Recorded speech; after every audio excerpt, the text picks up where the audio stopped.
So to this video mga boss, may share na naman ako sa inyo ng t-shirt printing natin. So ayan mga boss, ito yung ating design. Ayan. 26 pieces to mga boss. Tapos gagamit din tayo dito mga boss ng t-shirt guide. Ayan. So ganito, discard natin mga boss. Pinaplansya ko muna siya para ma-center natin. Ayan. So gumamit tayo ng t-shirt guide. So tayo pala mga boss yung nag-provide ng layout.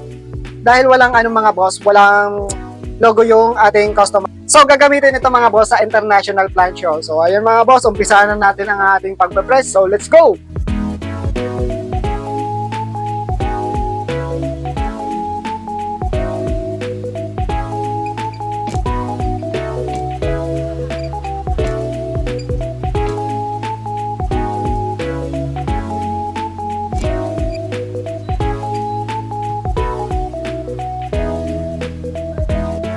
Ito kasi mga boss yung ginagandahin sa plinansya na natin siya bago natin isa lang dito kasi sobrang bilis niya mga boss. Talagang diretso talaga siya sa pagpe-press. So na-press na natin siya mga boss. Ito naman yung ginagandahin sa na-press natin, ang pagtatanggal ng film.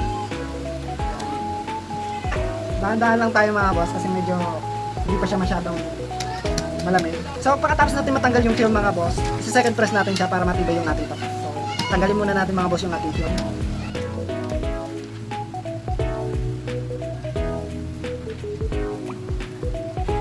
So ayun mga boss, ito na yung na-second press natin. Ayan, ang ganda ng kulay niya. Talagang tumibay yung pagkadikit niya mga boss.